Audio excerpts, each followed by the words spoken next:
Okay, everyone. Welcome. Welcome to the Dvar Malchus class.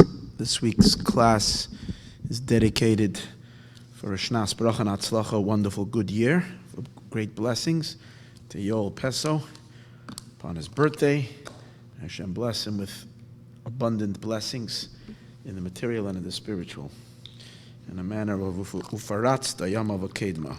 A nachla b'li mitzarim, a nachla without any boundaries. Oops, when water spills is a siman bracha, and I spilled the water all over. Okay, so that's good. The baruch atah Adonai Eloheinu melech haolam shehakol niyeh b'dvarei. Okay, we're beginning a new class this week, and that is, I'm excited, Parshas Vayishlach. This week is Vayetze. But we're going to do now Vayishlach, and it doesn't deal so much with Vayishlach, and I think in the end it does. I didn't review the end, but Be'ikr deals with Chanukah and Yutes Kislev, and a little bit on Vayishlach as well in the end. So I hope to go through most of it by this week and next week, or at least the week after. And so here we are, ready to go. Again, this is the Rebbe's talk in Tafshin on the Beis, Parshas Vayishlach Tezayin Kislev. It's got incredible insight into the time of Mashiach and where we're standing now, and just, this is something that one can think of and ponder and ponder and ponder, and really, like, this is a type of talk that is mind altering if we really get it. And creates a paradigm shift in our entire Judaism and Yiddishkeit and so on and so forth. Okay.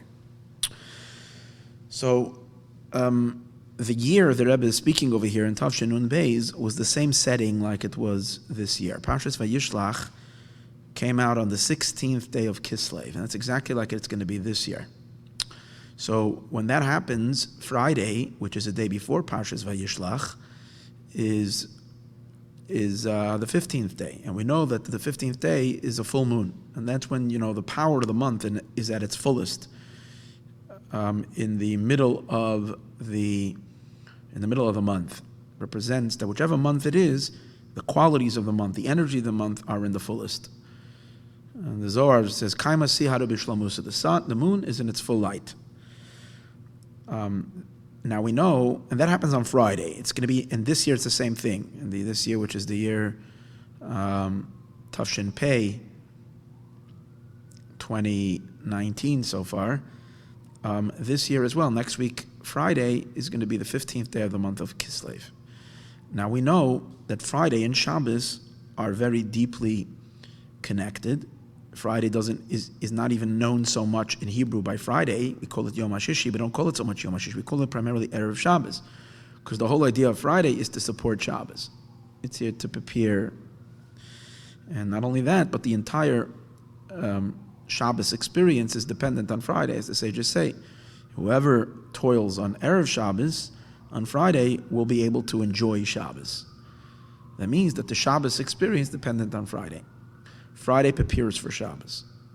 So when Shabbos comes out on the 16th of Kislev, so if we're looking a little bit more into the essence, not to the external, into the essence, what it really means is that the energy of Shabbos is not so much the 16th of Kislev, it's actually the 15th of Kislev. Since Friday is what produces the challahs for Shabbos. So I'm giving Chalas as the example. The Shabbos whole existence, the table is set on Shabbos from Friday. So your entire Shabbos is built from the substance of Friday. Since Friday is the 15th of Kislev, we can in a sense refer to it as the Shabbos of the 15th of Kislev, even though it's technically the 16th. Why is that very important? Because that makes that the Shabbos of next week has the full potency of Kislev. It represents Shleimus Halavana, the full moon of Kislev, even though it's a day after the full moon. Okay. Now we also know another rule. What's the other rule? That Shabbos extends its influence till half the week. The primary energy of Shabbos is felt for the next few days, Sunday, Monday, and Tuesday. Time it comes Wednesday, the Wednesday is already related to the following Shabbos. Wednesday is already being held up by the upcoming Shabbos. But till Tuesday, the power of the week is Shabbos empowers it, and Shabbos extends till Tuesday. Comes out according to that. What the Rebbe is doing is he's drawing two dots. You get the Shabbos which is the 16th of Kislev, is really empowered by the 15th because Erev Shabbos makes Shabbos. So in a sense, we can say that the Shabbos before, the Shabbos, next week Shabbos, its energy is the full power of Kislev, the middle of the month, the 15th of the month. It's extending its power until Tuesday, including Tuesday, which Tuesday is going to be the 19th of Kislev, which the 19th of Kislev, as we know, is the day of the liberation of the Alter Rebbe, which is really the liberation of Torah Chassidus, which, as the Rabbeim already called that day Rosh Hashanah LeChassidus. That's the day that the deepest flow of Torah flows to the world in its most essential, most powerful way. So the 19th of Kislev, and the Rebbe says, just to note, that's exactly actually how it was the first year. In other words, the year that the miracle of 19th of Kislev actually happened was also that the 19th of Kislev came out on a Tuesday, like it's going to be this year, where the 19th of Kislev is Tuesday, which means that the same setting, that the Shabbos was the 16th of Kislev. But what does that mean? That the power of the 19th of Kislev, the Yom Tov of the 19th of Kislev, is being blessed by the 15th of Kislev, by the full moon of Kislev. So here we have a connection between the Shleimus HaLevana, the complete moon of Kislev, which is empowering the holiday of the 19th of Kislev. Now it seems to be like not such relevant or important information. So really what? Shabbos, we know Shabbos always empowers the week. Shabbos blesses the week. Okay, so if it's not, it's the 14th, it's the 13th, and if your Tes Kislev would be on Thursday, then it would be blessed by the 13th, the Shabbos before.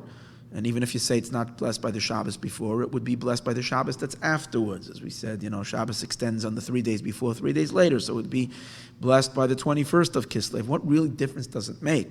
But it makes a huge difference, as we're going to see. There's something very symbolic in this, that the 19th of Kislev is empowered by the 15th of Kislev, which is the inner dimension of that Shabbos. And again, it's not so on the outside, but it's so in the essence, because Friday empowers the Shabbos.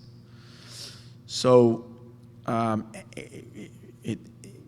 the chemistry of the miracle that happened the first time was also the same setting. So it must be that there's something very deep over here, because everything in Judaism is very, very precise and very accurate. And the calendar is God's tapestry of time. And when there's something as crucial and as meaningful as messianic light coming to the world, the Oirei Shel Mashiach, the final preparation of Mashiach, the actual beginnings of the teachings of Mashiach to be released into the world, and the time it was chosen was on the 19th of Kislev, so we can understand that the day is accurate. So in this talk, the Rebbe is not so much going to explain 19th of Kislev per se as the 19th of Kislev, but primarily as it is being the combination that comes from the idea of both the 19th and the 15th. And as the 15th expresses itself in the 19th, because the 15th is empowering the 19th. So that's the teichen, that's the content of Perek Aleph, that we draw now a connection between Friday and Tuesday. That's the whole idea. Friday is related to Tuesday. 15th is empowering the 19th. To understand the Chiddush, and to understand the significance and the great meaning of that, is we're going to see the whole essence of Chassidus and the whole essence of Mashiach is to be found in this simple idea, that the 15th is empowering the 19th. So how does that work? He says, but first let's preface a very good question. I don't know if the question is asked in any other sefer but in the Sichos, but it's just a great question. And that is, generally holidays are always, Jewish holidays, are associated with a deeper connection between Hashem and the Jewish people. That's what a holiday is. Hashem was nice to us. God was kind to us. God performed a miracle to us. In other words, God is shining His light upon us. And we know that we have our relationship with God is very stormy. It's up and down. There are times that Hashem is very close to us, very loving to us, and times that Hashem is a little farther away. And this is reflected in the two halves of the month. It's like every couple. A good relationship has its ups and downs, has its deep moments and its, more moments of separation. That's the way a marriage has to work, even physically, the moments of intimacy and the moments of distance. And that reflects the spiritual dynamics of a marriage, because a marriage is about a fervor and a passion. And passion is created from distance. So there has to be both in the physical and also in the psychological a certain distance. Sometimes the moments when we're upset at each other in our marriages lead to the deepest reconciliations and the deepest love and the deepest connection. So with Hashem, it's the same way. We have ups and downs and ups and downs. But these are reflected in the two half of the month. There's the half of the month when the moon waxes, and the half of the month when the second half of the month when the moon is waning. So the moon, the waning of the light of the moon means it's as it's diminishing, means it's being farther away from the sun. The sun representing the influencer, the moon representing the influenced. The moon is the recipient of the sun's light, shining it onto the earth. So in this marriage between sun and moon, so when the moon's light is increasing, it's showing on a closeness between sun and moon. When the moon's light is diminishing, it's representing a distance. Like in our marriages, the times that we're getting closer to our spouse and the times that we're getting farther from our spouse. In our cosmic marriage with God, the first half of the month represents times of light, when Hashem is embracing us, Hashem is pulling us deep into a hug, into a closeness to Him. And there are times when we feel a little bit more of abandonment and separation, the dark times, exile, suffering, pain, and all the harsh stuff. So the holidays, we will understand, should always come out in the first half of the month, and that's why we find that that's generally the case. Either they come out in the beginning of the month, or they come out in the middle of the month. For example, the two big holidays that are biblical, Pesach and Sukkot, fall out right in the middle of the month, on the 15th of the month, which is the time when the moon is full, which makes perfectly sense. Same is also Shavuos, which is not really registered on a day of the month, unlike the other biblical holidays that are related to Shalosh Regalim, which are related to a specific day of the month. These days are connected to a certain count that we do from Pesach. But either way, and therefore, technically, when you don't have a set calendar like we have today, but in the time when we set the calendar based on the witnesses that come and see that they saw the moon, the sighting of the moon. So, but still, Shavuos can either fall out on the 6th day of Sivan, like we have it, the 5th day, the 6th day, or the 7th day. These are the 3 days, which are all during the waxing period of the moon. That's the biblical holidays. And Purim, as well, comes out on the 14th and the 15th, depending if we have the Purim that's all over the place or the Purim that's in Shushan or in walled cities. But they're always in this time of the period of the month that represents closeness. The interesting thing is that the holidays of the month of Kislev all fall out in the second half of the month, which is very strange because second half of the month represents a darkness, a separation, disconnect. How can it be that we have the 19th of Kislev falling out in a time which is such an amazing miracle and which brought in where God shared, if we can say, His deepest intimacy? He's revealing the deepest, most essential secrets of the Torah to us. He's being so intimate, if you can say, and yet it falls out in the time when a husband and wife in the 2-week period where they can't even pass something to each other. They're so distant. They're so removed. Same is also on Hanukkah. Hanukkah comes out in the middle of the month. In the end of the month, even further, even more than the 19th of Kislev. And starts on the 25th day of Kislev, 5 days before the end of the month. And Hanukkah is an 8-day holiday, which includes within it 2 days, the 29th, the 30th, when there's no moon at all, which means we are so disconnected. So how does that work? How can it be that the holidays? Now, to understand this, the Rebbe says, let's take it a step deeper by asking another question. Let's, for a moment, set aside holidays, Yomim Tovim. Let's look at the general concept of the way our time flows, our lunar time. The way it works is, again, 2 weeks of increasing light, and then 2 weeks of diminishing light, diminishing moon. And that makes up a month. But the question is, if that would be the case, now it's not like the secular month. The secular month, we're not counting to the actual days of the moon. But the Hebrew month, the Jewish month, we're counting the actual days of the moon. The first day that the moon is shining is day number 1. That's called Molad Alavana. There is the birthing of the moon. And then the second day is 2 days. 2 days means an increased light, more moonlight. If that would be the case, then that is the case, so then when we get to the 15th, we have a full moon, and we have the highest number. Then when we get to the 16th, why is it the 16th? It actually should now start working the other way. It should now diminish and become the 14th. So we should count it downward, 14, 13, 12, because there is now less light. The increased number means more revelation. So the second half of the month should be less revelation. The number should be going down. And it seems like the fact that we're increasing the numbers is that we're not being truthful to what's really going on. We're ignoring the fact that it's getting darker. That's the question. And to make the question even stronger, not only is the second half of the month increased numbers, which represent increasement, in a sense, an increasement in the relationship, an increasement in the power of the month. Another day means the month is more powerful. But not only that, it's actually in the gematrias of the day. We find that every number also has a gematria, which is the numeric value, which can represent a word. So we find that in the second half of the month, we have days that have more powerful meaning even than the first half of the month. Not only are they equal, they're even of greater significance. For example, in a very auspicious day is the 17th day of every month, because 17 is the numeric value of Tov, which means good. The 18th is a very auspicious day, because the 18th is the numeric value of the word Chai, which means being alive. And the 19th, he says, is Bitov, and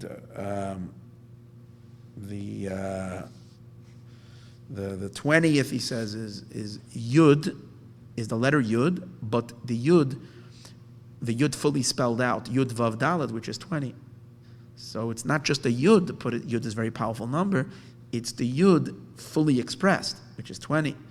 And so the 21st is Ach Tov Li Yisroel, which means only good, Ach, which is only good.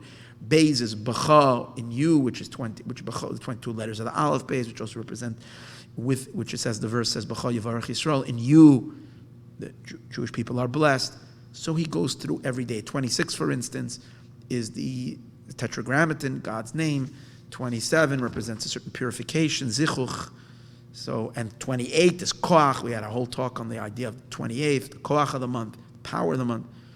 So how does it work that you have both in number, which represents greater power, the increased power of the month, and in the gematrias, which also show that these are powerful qualities that are shining in these days that we don't have in the further half, in the former half of the month, in the first half of the month. So what would be the reason for this? The Rebbe says there's a simple reason. There is a general principle, and the principle is that in holiness we only go up, we don't go backwards.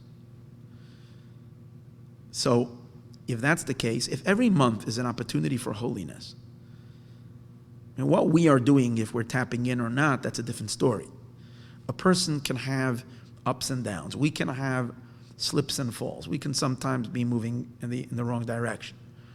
But that's because of our free choice. But the way God set it up in the system is that the system is, the way it ought to be, is that we're always moving forward. And there's a rule, Malin B'Kodesh, in holiness we only go up, v'lo meridin, and we don't diminish. So that's why it makes perfect sense that you can't diminish holiness. So if we got Kislev, if you want to stop Kislev and go on to the next month, go ahead. But if you're still in Kislev, you can't suddenly say, hey, you know what, it's less Kislev. That would be, we would be diminishing the holy energies of Kislev. It doesn't work that way. You're not allowed to do that. And God is also not allowed to do that. He's got to play by the rules. That's the reason why on Hanukkah we increase the menorah every day, because you have to add more, not less. So that will explain why the second half of the month we just keep on increasing, because there's no diminishment, there's only increasing. But then that flips the question over on the other side. If it's an increasement, so why is the light getting less? If the light is getting less, that represents, as we said earlier, less godly influence. That means less holiness. So how does it work that it should be an increased holiness and at the same time less light? So we have to say, and here's the key to the whole talk, what the Rebbe is saying, it's less light, but it's more holiness. There is increased holiness and increased connection even though there is less light. Less light doesn't necessarily mean less holiness. And even deeper than that, it's only less light, it's not even less revelation. Because the fact that because you can say there's something in essence that's maybe increasing, but in revelation it's getting darker because it's less light. The Rebbe is not satisfied with that, as we're going to see soon, because when you number the month, the day of the month, and you're numbering, it means on a higher number, means that there's something being revealed over here. If it's being concealed, if it's something deeper, but it's concealed from our consciousness, from our experience, from our entire reality, then we wouldn't be calling it with an increased number. So the fact that it's an increased number, which is our identification, means that actually there is accessible, there's revelation of more. More is being revealed. More of the quality, the godly quality of that month is actually being revealed, notwithstanding the fact that there is less light. Light is being diminished. But as we're going to see soon, we are a people, we're living in a mindset and a worldview for thousands of years where light is everything. And the paradigm shift that we need to switch over is that we need to shift from light and realize that there's something much deeper than light. And it's light is considered superficial to this reality. So we can have less light, but we can have so much more, and that's Mashiach. So, and again, so much more revelation. So what is that's being revealed more, but it's accompanying a diminishment of light? And as the Rebbe is going to explain, the idea is we are actually increasing in essence. There is less light, but there's more essence. And when the relationship transitions from light to essence, that's when we are at Moshiach's place. Okay, so to understand all of this, what does this mean? And that's why this transitioning from light to essence is related to both Hanukkah. It's related to the month of Kislev. Kislev is that month when we're celebrating our relationship with God, which is essence-based, not light-based, even though we have the Festival of Lights. But it's lights, not light. It's actually the fire itself, the candles, the flames, not the light of it. So we have both the holidays of Hanukkah and the 19th of Kislev.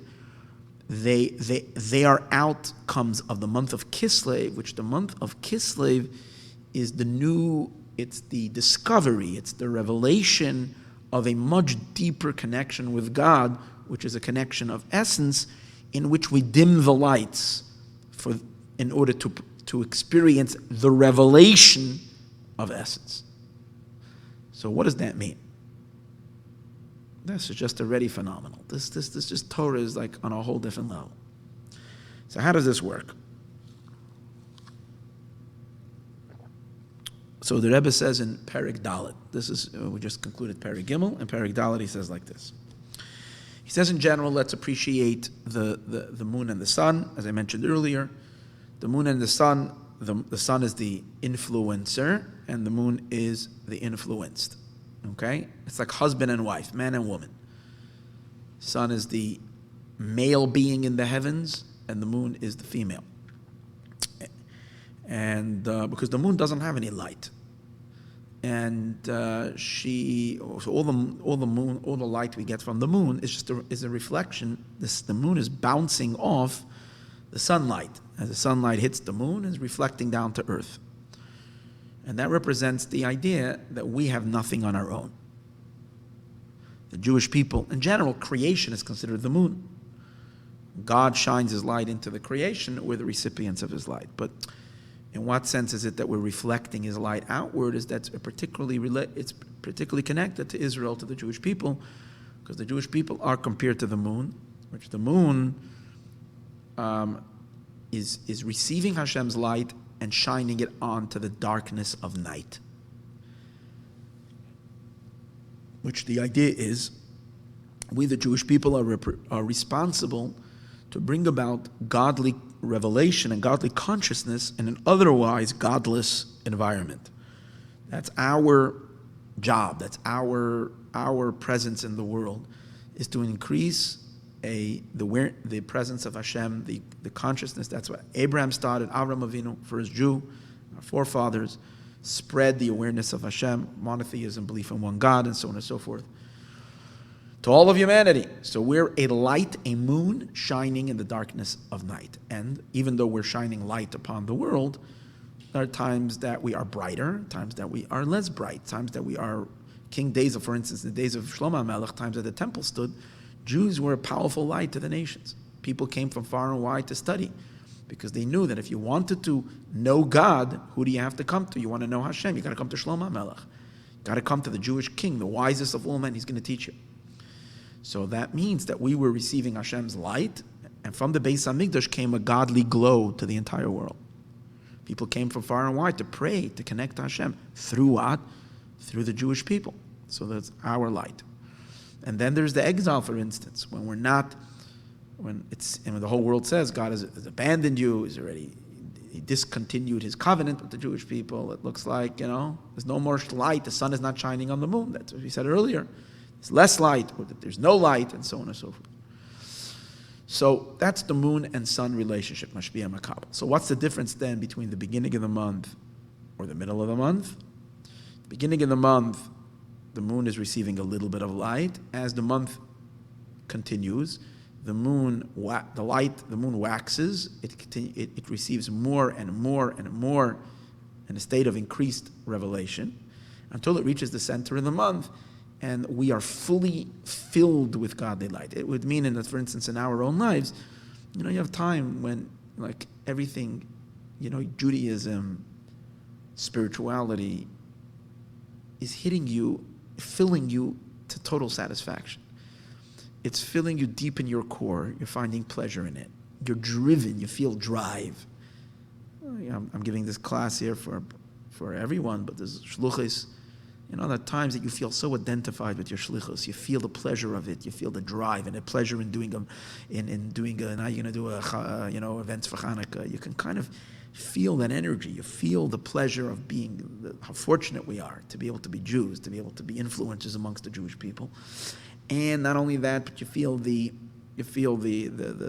ratzon, and also intellectually, your mind is, you can open up a book of Chassidus and wow, it's like everything, the sparks flying in your head. It's like, wow, everything makes so much sense. Emotions are kicking.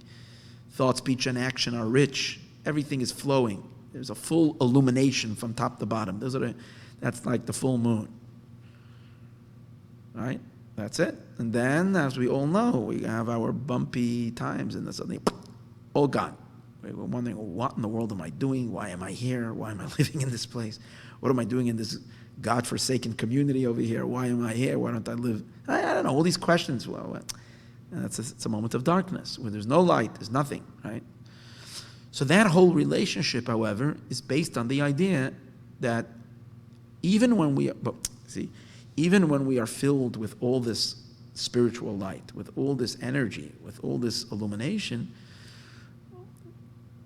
we're basically a recipient. That it's not ours. We know that illumination is because God is shining upon us. We know that our illumination is because Hashem is being kind to us, and He's showing us His face. And that's why we have this great light. The proof is that when Hashem pulls His light a little bit away from us, we're feeling it. We're feeling darker and darker. We don't have the inspiration. We don't have the energy. We don't have that drive. It gets very tough. It gets very difficult. So what we're essentially saying is that even when we are at our peak, even when we are in our most, positive state, or in our most luminous time, it's not our light. It's Hashem's light. Like David HaMelech says, Hashem Oiri, you are my light. David HaMelech is the moon. He's compared to the moon. You are my light. And we can feel that Hashem is our light, but we're still a makabel. We're still a recipient, which the idea is it's not our light. We are just receiving His light, and His light we shine upon all the people that are around us. We shine it on our spouse. We shine it on sometimes, our spouse is down. And we invigorate them. We shine it on our children. We shine it on our friends and families. We shine it in our shul, in our community, in our in our neighborhood. And even to the Gentile people, Gentile nations. We're illuminating. We're full of this kicking, powerful energy. But again, only light. It's not ours. But then there's a whole different reality. That's not the ultimate state. The ultimate state is the change that's going to happen in the moon. In the Messianic times, in Mashiach's days, it says that the moon is going to be V'hoya oira levana ka'oira chama. This is a verse in Yeshaya, in Isaiah 30, verse 26. The light of the moon is going to be the light of the sun. What does it mean, the light of the moon, going to be the light of the sun? It does not mean that the moon is now going to be brighter because it's going to be having the light of the sun. If you are a recipient, you can never be as bright as the luminary source, because you're receiving. Every receiving is always a diminishment. No matter how you slice it, it will always be somewhat a diminishment. Teacher, student, the student is always less than the teacher. That's just the way it is. There's always a lessening from influencer to influenced. So how is it that the moon is going to be as bright as the sun? The moon is going to be as bright as the sun is because the moon is not going to be a recipient anymore. Because the moon is going to have her own light. Now, that might sound shocking. The moon is going to have its own light. Well, that's the way it originally was. When God created the two luminaries of the sky, what does it say?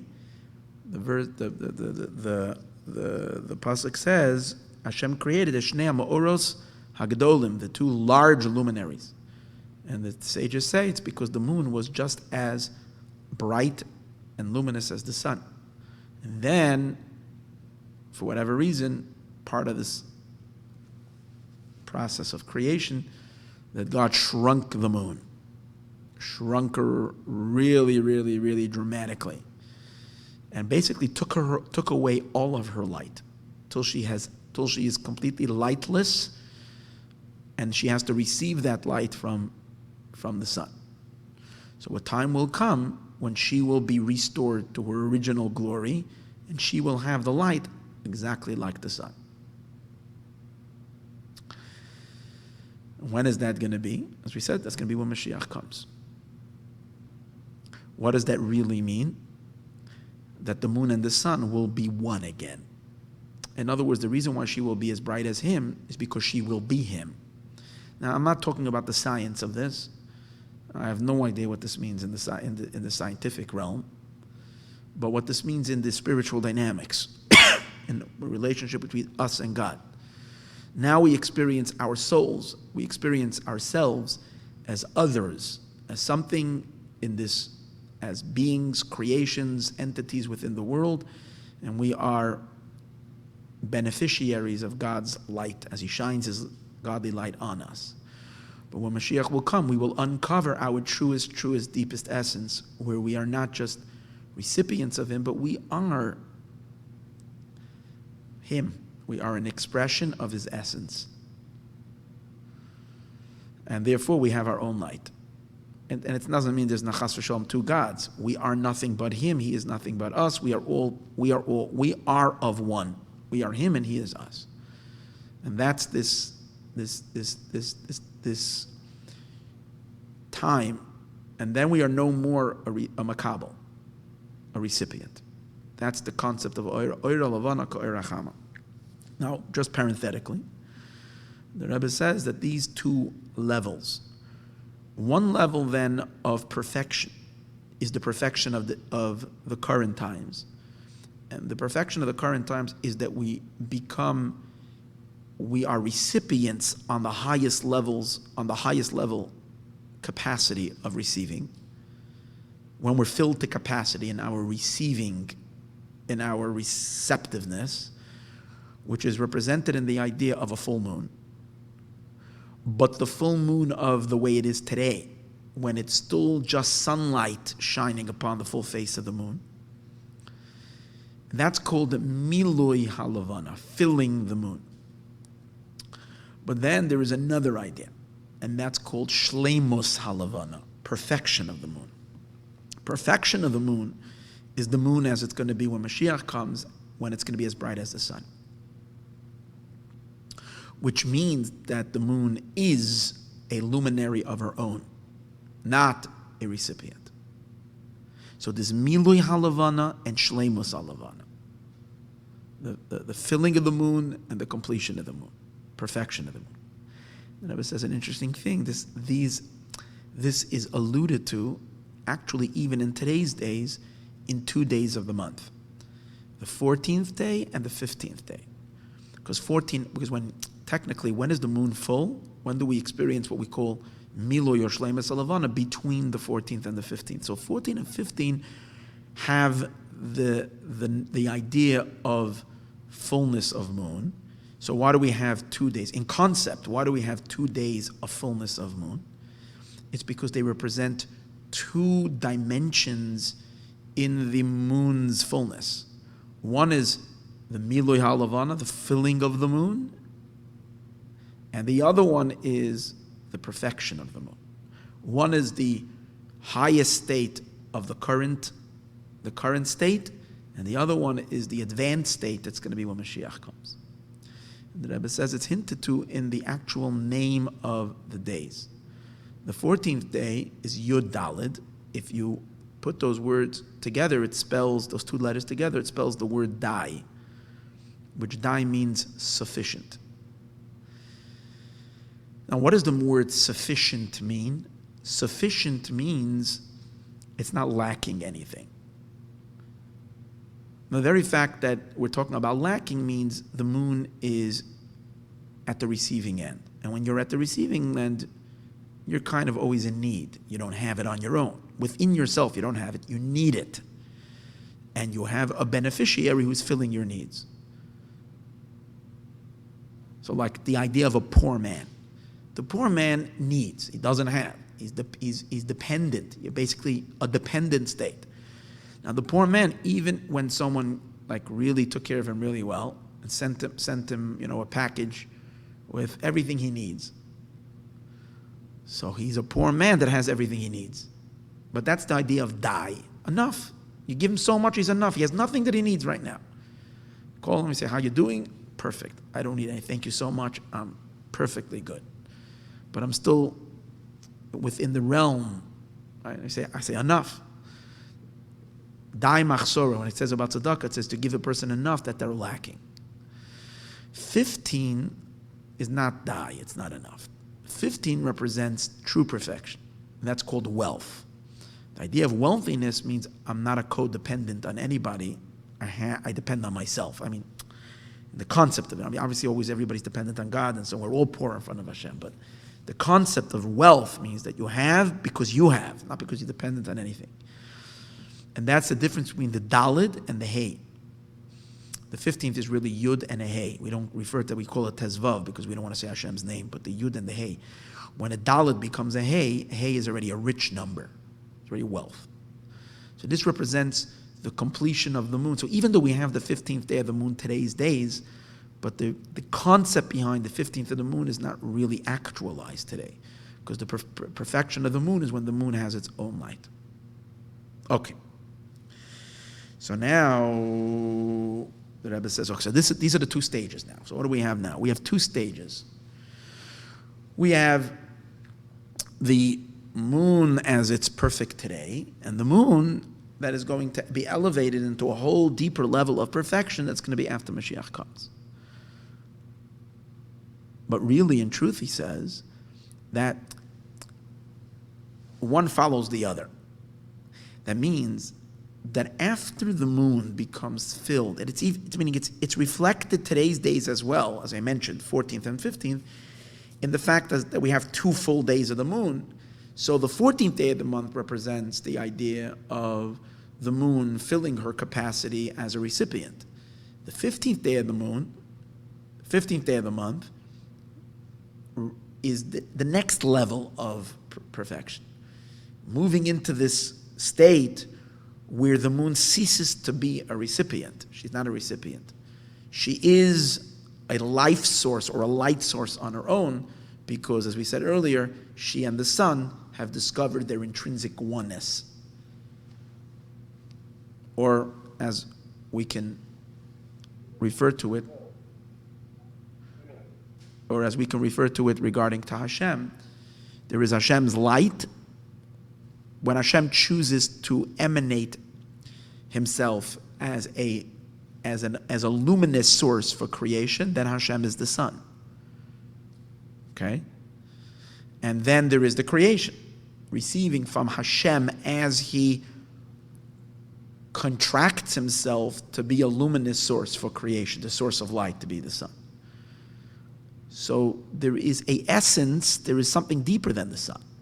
And that is the way Hashem is privately, before he even is an illumination for creation. In that essence, that's where the moon and the sun are completely one. Now, usually that essence, of course, is completely hidden. So that dimension is hidden. So as we are projected outward, there is a creator and a creation. God as a creator and a creation. 2 separate entities. But as we ascend beyond the external, and we go deeper and discover not Hashem as he is a sun, but Hashem's essence, then the sun and the moon converge together, because Hashem as he is a projector, the creator and the creation, are completely one. Or Hashem and the Jewish people are completely one. Okay. He explains this concept a little better in paragraph Hey. But I don't want to hold you any longer. It's been a 45-minute class, so we're going to stop over here. And Be'ezrat Hashem, next week, but please hold the thought. Next week, we're going to pick up from here, going to explain how this idea of uncovering our essential oneness with Hashem, which is the idea of completion of the moon, how this is expressed in our relationship with Hashem, what does it mean, and how that is expressed in the month of Kislev, and how that's really the incredible meaning of the holidays of the month of Kislev, Ropshetz Kislev and Hanukkah, and how does that reflect in our service of Hashem, and what does that mean regarding the unique times that we're living in today's days. So join along, Be'ezras Hashem, next week, Wednesday, for this second half of this. All the best. May we merit to do that in the Beis HaMikdash HaShlishi.